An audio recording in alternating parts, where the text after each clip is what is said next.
Good evening. I'm in Roccabascerana with a friend from a cheese tasting course, but most importantly a cheese producer, Francesco Savoia.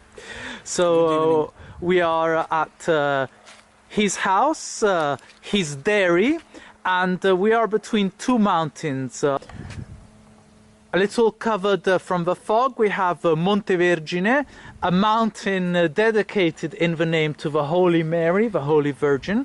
And to our right, we have a massive mountain called Taburno, so very, very important for the wine production in region Campania. And especially important because this year Benevento, a neighboring town, is nominated the town of wine for the whole of Europe. So, we were expecting a lesson about cheeses and about pastures, but Francesco just gave us some quick history notions explaining the famous battle between the Romans and the Samnites 3 centuries before Christ, when the Romans were first humiliated but ultimately went on to win the war in and around Benevento in a place called Caudium. Subsequently they built a road called the Appia Road from Rome right the way here, and this Appia became a route for development, but also a route used by other populations, namely the Saracens, to sack the local cities. So a bit of history there for a very learned cheese producer. These cows are called Pezzata Rossa, so they're mottled red cows, typical Italian strain. And as you can see, there is a fence guarding the field of a pasture. It's electrified, so they can't move outside, but otherwise they are pretty much free range, so they can graze wherever they like, and then they can go back into the stable when they want to. So Francesco just explained the mix of food for cows and calves, and how calves are able to digest whole pieces of corn, whereas the grown animal couldn't do that because they have grown 4 stomachs instead of 1 in the younger animals. And here with these 3 tanks, Francesco is able to create the ideal mix for every animal and every age. So Francesco Savoia is doing a collaboration with the Agricultural University of region Campania to develop innovative cheeses.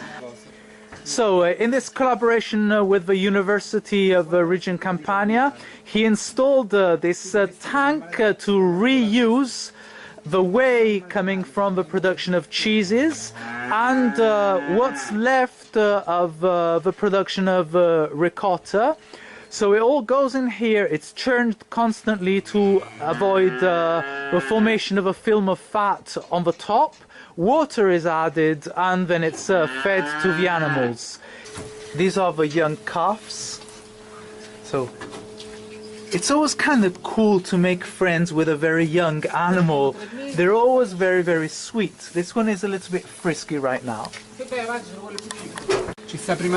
So they are 3 months old, and we're going to meet another one called Springtime because she was born on the 31st of March. Hi everyone, meet Springtime. She's so sweet. She's a bit frightened, but she's curious at the same time. This is Cocca. So I'm here with Rose, and we have a kind of a religious challenge because we're going to see who of the 2 of us is more holy. We're going to try to walk on water, only that this water is brown. So let's see if miracles happen. Rose, you can go first.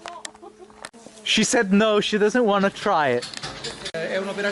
Francesco is giving away some secrets of how to raise animals in the most healthy way. So he says straw is one of the secrets. This straw is very clean, and this is what the animals sleep on every night.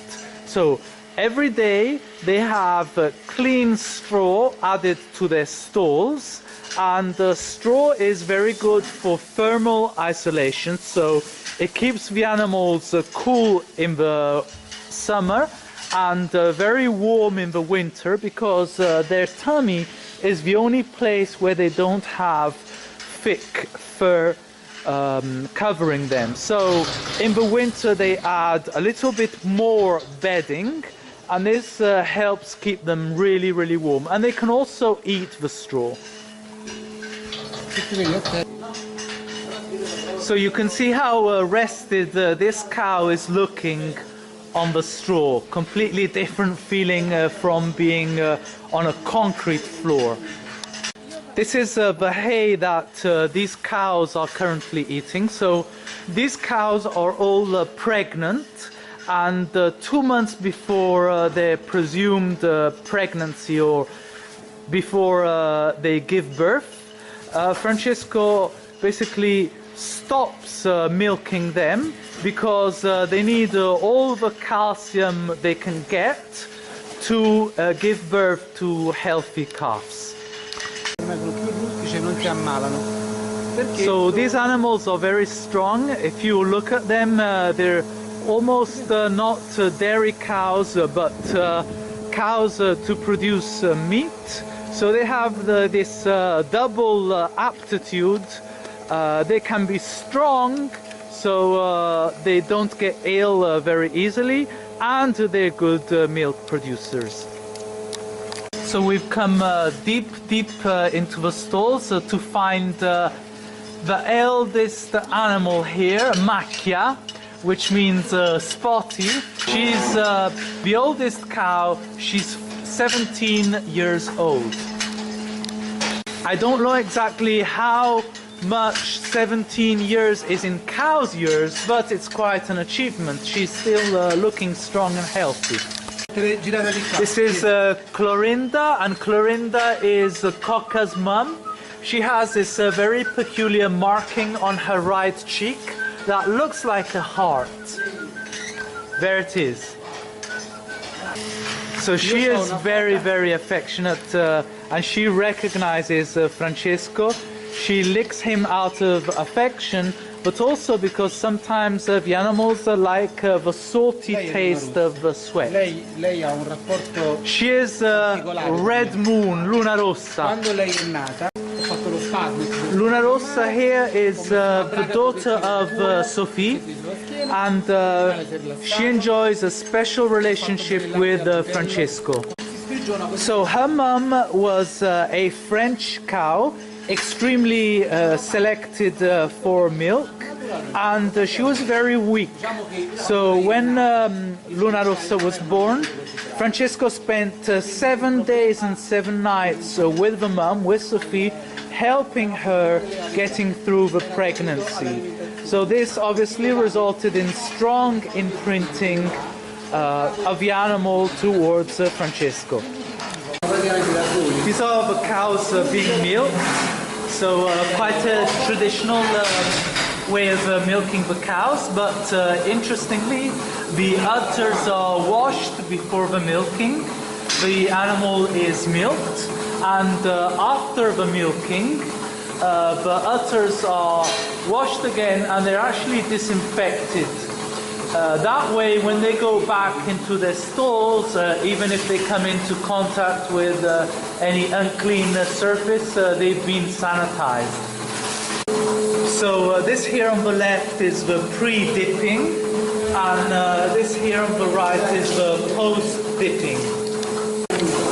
So here we have Mundi, one of the workers here.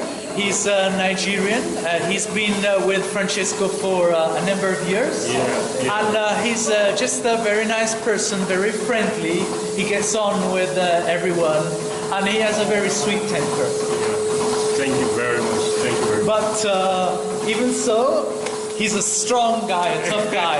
You can tell just by looking at him. Yeah.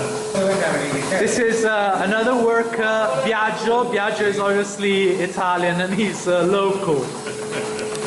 So Mandy was telling me about the older techniques they use in Nigeria. So they don't have a milking machine that's heavily automized. So they have a kind of a siphon. Yeah. So with one hand they apply The milk.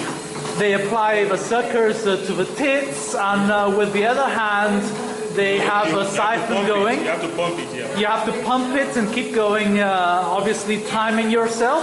Yeah. Otherwise, they still use the bucket in some cases. Yeah. But in Nigeria, presently, we don't use buckets anymore. We use the hand pumping machine to siphon the milk from the cow. So this tank here is where the milk ends up after the cows have been milked. And obviously it's been refrigerated for the next day, right down to 4 centigrades.